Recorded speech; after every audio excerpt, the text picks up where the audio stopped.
Hello बच्चों, welcome back to the channel YoYo Bio. Chapter biomolecules, lecture 1। ये जो chapter है biomolecules, this is actually combination of two different subjects, that is biology and chemistry put together. जैसे कि हम जानते हैं, bio मतलब लिविंग ऑर्गेनिजम्स और केमिस्ट्री यानी chemical compounds. So living organism के अंदर जो अलग अलग केमिकल कंपाउंड्स हैं, उस बारे में हम लोग इस चैप्टर में डिटेल में डिस्कस करेंगे। चैप्टर की शुरुआत में बच्चों मैं आपको बता दूं कि बेसिकली इस चैप्टर में हम लोग कार्बोहाइड्रेट्स, प्रोटीन्स, फैट्स और न्यूक्लिक एसिड, ये जो केमिकल कंपाउंड्स है जो लिविंग ऑर्गेनिज्म के लिए बहुत ही ज़्यादा इंपॉर्टेंट है, उस बारे में काफ़ी ज़्यादा डिटेल में डिस्कस करेंगे इस चैप्टर में। Let's quickly begin with the introduction first. Now let's split the title itself, biomolecules. जहाँ पर बेटा molecule refers to carbon compounds and bio refers to living organisms.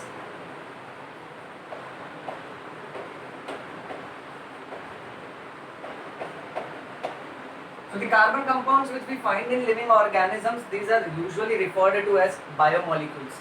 अभी ये जो सारे कंपाउंड्स होते हैं, एलिमेंट्स होते हैं, जैसे carbon, hydrogen, oxygen, nitrogen, sodium, potassium, calcium, magnesium, ये सब कैसे है ना, लिविंग ऑर्गेनिज्म में भी होते हैं और ये सब अर्थ क्रस्ट में भी होते हैं। So they are found in earth crust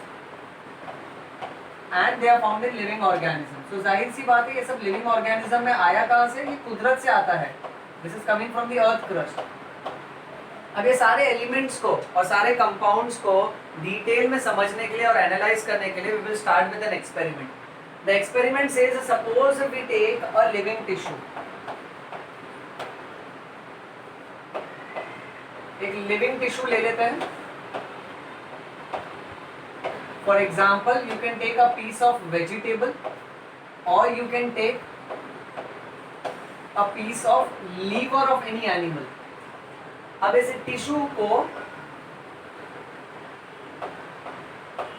हम लोग मिक्स करेंगे ट्राइक्लोरो एसिटिक एसिड के साथ। व्हाट डिड आई से बेटा?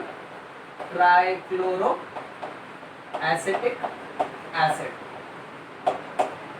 इस लिविंग टिश्यू को ट्राइक्लोरो एसिटिक एसिड के साथ मिक्स करो और मिक्स करने के बाद इसको हम ग्राइंड करेंगे। ग्राइंड करना यानी क्रश करना। इसको हम ग्राइंड करेंगे in mortar and pestle. Mortar and pestle बेटा तुम सबने देखा होगा। इट इज अ कंटेनर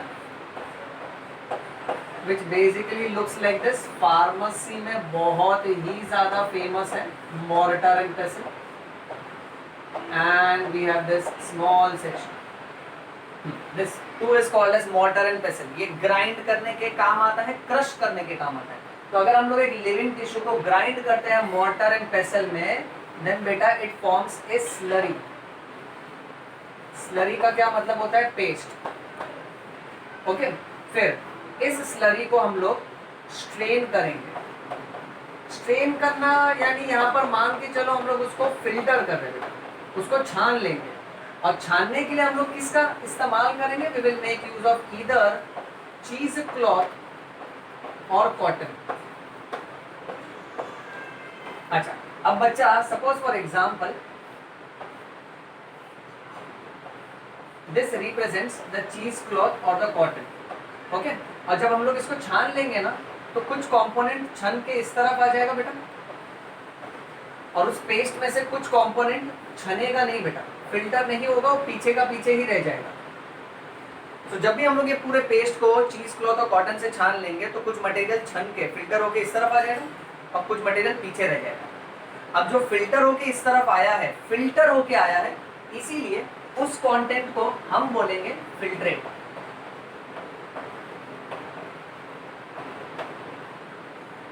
और जो मटेरियल पीछे की तरफ रह गया है, इट अंडरगोज रिटेंशन। रिटेंशन यानी पीछे ही रह गया। सो क्योंकि इट अंडरगोज रिटेंशन, इसीलिए उस मटेरियल को हम बोलेंगे रिटेंटेड। अब साइंटिस्ट लोग ने क्या दिमाग लगाया ना, वो लोग ने एक लिविंग टिश्यू लिया। टिश्यू यानी ग्रुप ऑफ सेल। अब हर सेल के अंदर केमिकल कंपाउंड्स होंगे। सो जब उसको मोटर और पेसल में हम क्रश करते हैं और उसको छान लेते हैं ना, तो कौन से केमिकल कंपाउंड्स छन के इस तरफ आ जाते हैं और कौन से केमिकल कंपाउंड्स पीछे रह जाते हैं, उस बारे में डिटेल में पढ़ा है इस एक्सपेरिमेंट में। अब जो मटेरियल फिल्टर होके इस तरफ आता है ना, why does it come out of filtration, इस तरफ क्यों आता है? बिकॉज वो ट्राइक्लोरो एसिटिक एसिड में सोल्यूबल है, इसीलिए इसको हम लोग एसिड सोल्यूबल फ्रैक्शन भी बोलेंगे बेटा। और रिटेंटेड फिल्टर होके इस तरफ नहीं आ पाया, यानी वो एसिड में सोल्यूबल नहीं था बेटा, so it is also called as acid insoluble fraction. अब कमाल की बात यह है कि जो एसिड इनसोल्यूबल फ्रैक्शन है उसमें कौन से केमिकल कंपाउंड्स होते हैं? तो उसमें होता है कार्बोहाइड्रेट्स, उसमें होता है प्रोटीन्स, उसमें होते हैं न्यूक्लिक एसिड्स और उसमें होते हैं फैट्स। अब एक एक्स्ट्रा बात ये याद रखो, carbohydrates are also called as polysaccharides and fats are also called as lipids. So ये जो मटेरियल है ना, they are components of the acid insoluble fraction और रिटेंटेड। अच्छा, दूसरी जरूरी बात ये है कि ये जो सारे के सारे मॉलिक्यूल्स है, ये क्यों फिल्टर होके इस तरफ नहीं आ पाए? क्योंकि इनका साइज बड़ा होगा। Okay right, the molecular weight comparatively is larger, इसीलिए इन मॉलिक्यूल्स को, रिटेंटेड को मैक्रोमोलिक्यूल्स भी कहा जाता है। और फिल्ट्रेट फिल्टर होके क्यों आ पाए? क्योंकि उनका साइज छोटा होगा, उनका मॉलिक्यूलर वेट कम होगा, इसीलिए इनको माइक्रोमोलिक्यूल्स भी कहा जाता है। Micromolecules are also called as simply biomolecules and macromolecules are also called as biomacromolecules। यानी सुन, अगर सिर्फ बायोमोलिक्यूल्स बोला ना तो माइक्रोमोलिक्यूल्स की बात की जा रही है, और अगर बायोमैक्रोमोलिक्यूल बोला तो बड़े बड़े मॉलिक्यूल्स की बात की जा रही है। अब दूसरा इंपॉर्टेंट एमसीक्यू ये है कि जो माइक्रोमोलिक्यूल्स है उसमें जो भी कंपाउंड्स है उनका वजन 18 से लेकर 800 डाल्टन्स तक होता है, यानी यूजुअली इनका वजन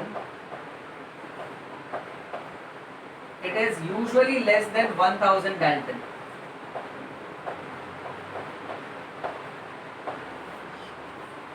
और जो मैक्रोमोलिक्यूल है इनका वजन यूजुअली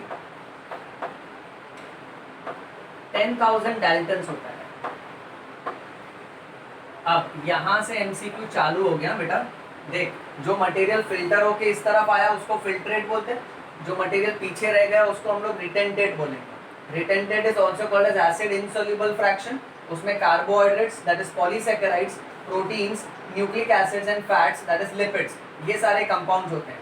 इनको मैक्रोमोलिक्यूल्स बोलते हैं, और ये एसिड सोल्यूबल फ्रैक्शन को हम लोग माइक्रोमोलिक्यूल्स बोलेंगे बेटा। These are also called as biomacromolecules. These are simply called as biomolecules. Here the molecular weight is 10,000 daltons. Here it is 18 to 800 daltons. Usually it is less than 1000 daltons. Okay? अच्छा, moving on. अब इसमें जो acid insoluble fraction है ना, इसमें lipids जो है यानी fats जो है, fats are an exception. Now, why fats are an exception in that category? अब वो कैटेगरी में फैट्स अपने आप में एक एक्सेप्शन है। क्यों? क्योंकि फैट्स का molecular weight is usually less than 800 Dalton's. So fats का मॉलिक्यूलर वेट कभी भी 800 डाल्टन से ज्यादा नहीं होता है, उसका मॉलिक्यूलर वेट 800 डाल्टन से कम होता है। फिर भी फैट्स इस वाले कैटेगरी में क्यों इंक्लूडेड है? क्यों फैट्स इस वाले कैटेगरी में इंक्लूडेड नहीं है? इसका रीजन ये है बच्चों कि fats are present in our cell membrane. If you remember the fluid mosaic model, Singer and Nicholson's fluid mosaic model, तो सारे लिविंग ऑर्गेनिजम्स जो है, ओके राइट, उनका जो सेल मेम्ब्रेन है वो फैट्स का बना होता है। It is made up of phospholipid bilayer. Okay, अब जब मोटर और पेसल में हम लोग टिश्यू डालते हैं, टिश्यू मतलब ग्रुप ऑफ सेल, यानी सेल है यानी सेल मेम्ब्रेन है, सेल मेम्ब्रेन है यानी वो फैट्स का बना है। और उसको जब हम लोग क्रश करते हैं ट्राइक्लोरो एसिटिक एसिड के साथ, तो ये जो सेल मेम्ब्रेन है ना ये टूट जाता है, it breaks and it breaks into small small fragments, small small टुकड़ा, एंड दो स्मॉल स्मॉल टुकड़ास are called as vesicles. And the कमाल की बात है कि this vesicle is water insoluble.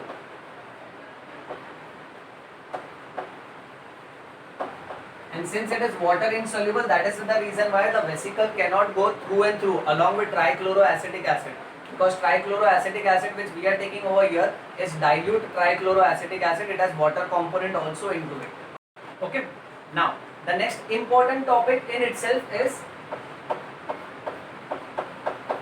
component of ash.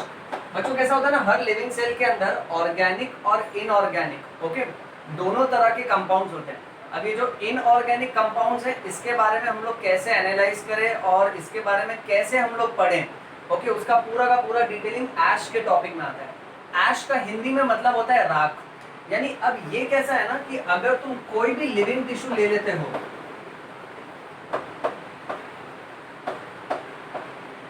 उस लिविंग टिश्यू का सबसे पहले वजन निकालो, और जो वजन तुम निकालोगे उसको हम बोलेंगे वेट वेट। फिर उसके अंदर जितना भी पानी है ना उसको इवोपोरेट करवा दो। जब उसमें से पानी उड़ जाएगा बेटा तो पीछे जो वजन रह जाएगा ना that is called as what, dry weight. अब ड्राई वेट के अंदर जितने भी सारे एलिमेंट्स और कंपाउंड्स हैं, तो बचा कुचा जो टिश्यू है ना उसको जला दो तुम। अगर तुम उसको जला दोगे ना तो उसके अंदर जितना भी ऑर्गेनिक पार्ट है यानी कार्बन वाला पार्ट है वो कन्वर्ट हो जाएगा कार्बन डाइऑक्साइड और वाटर वेपर में, और वो निकल जाएगा। फिर बचा कुचा जो एलिमेंट रहेगा ना उसको हम बोलेंगे ऐश। हिंदी के हिसाब से ऐश का मतलब राख। और इसमें तुमको सारे इनऑर्गेनिक एलिमेंट्स भी मिलेंगे जैसे कि सोडियम है, ओके पोटेशियम है, कैल्शियम है, मैग्नीशियम है। नेक्स्ट मूविंग ऑन, अब इन एलिमेंट्स के बारे में थोड़ा टेबुलर फॉर्म में इंफॉर्मेशन हम लोग बटो लेते हैं, और ये सारे इंफॉर्मेशन नीट एग्जाम के हिसाब से बहुत इंपॉर्टेंट है। Okay, now in this table we are going to discuss about the element, its percentage weight in the earth crust and its percentage weight in the human body। यानी कौन सा element कितना percentage उसका earth crust में है और उसका कितना परसेंटेज ह्यूमन बॉडी में है। The list of elements will be, the first element will be hydrogen बेटा, symbol H. Next we are going to take up as carbon, symbol C. Next oxygen, that is O, followed by nitrogen, that would be N, sulfur, that is S, sodium, that is Na, calcium, that is Ca, magnesium, that is Mg, last silicon, that is Si. And then we will analyze the important point from MCQ point of view. अब hydrogen का कैसा है ना बेटा, in the earth crust hydrogen is 0.14% and in human body it is 0.5%. Carbon in the earth crust is 0.03 and in the human body it is 18.5. Oxygen in earth crust is 46.6 and in human body it is 65.0. Nitrogen very important, earth crust में you will find very little and in human body it is 3.3. Sulphur in earth crust is 0.03, देख carbon की तरह ही है sulphur, and here it is 0.3. Sodium in earth crust is 2.8, human body it is 0.2, calcium is 3.6 and in human body it is 1.5 बेटा, magnesium is 2.1, here it is 0.1, silicon earth crust 27.7 और यहाँ पर ना के बराबर यानी नेग्लिजिबल। अब MCQ के हिसाब से देखो कौन से एलिमेंट्स है जो ह्यूमन बॉडी में ज्यादा है और अर्थ क्रस्ट में कम है। तो देखो हाइड्रोजन बराबर 0.5 ज्यादा है ना, और 0.14 कम है, सो हाइड्रोजन ह्यूमन बॉडी में ज्यादा है बेटा। ओके, नेक्स्ट कार्बन 18.5 और यहाँ 0.03। अच्छा, नेक्स्ट ऑक्सीजन भी ह्यूमन बॉडी में ज्यादा है बेटा, अर्थ क्रस्ट में कम है। अच्छा, after oxygen what do we find is nitrogen also, after nitrogen even sulphur. अच्छा, अब इसके बाद देखो 0.2 और यहाँ 2.8 यानी अर्थ क्रस्ट में ज्यादा है सोडियम। ओके, उसके बाद 1.5, 3.6, 0.1, 2.1 नेग्लिजिबल एंड 27.7 यानी sulphur, sodium, calcium, magnesium and silicon ये सब अर्थ क्रस्ट में ज्यादा है। सो ये याद रखना बच्चों, एक एक सेक्शन एमसीक्यू में आ सकता है। लास्ट टेबल कंपोनेंट और फॉर्मूला का, ये तो बहुत ही इजी है। Sodium will be represented as Na+ because it is actually called as natrium, followed by potassium which is K+ because it is actually called as kalium. Potassium का असली नाम केलियम है। कैल्शियम तो पता है बेटा तुझे, Ca++। Magnesium would be Mg++। Water is H2O and last में बेटा कंपाउंड्स। कंपाउंड्स में पहले सोडियम क्लोराइड NaCl सॉल्ट बेटा, next calcium carbonate CaCO3, then we have different phosphates PO4 3- and we have sulfates that is SO4 2-। so बच्चों आप लोग इसका एक फोटो ले लीजिए, क्लियर? ओके, अब यहाँ जितने भी इंफॉर्मेशन बताए गए हैं उसको अच्छे से रिवाइज करो, चाहिए तो वीडियो दोबारा सुनो, देखो उसको ध्यान से और मन लगा के पढ़ो। So that's all for this lecture. Read bio, lead bio, yo bio. Thank you बच्चों।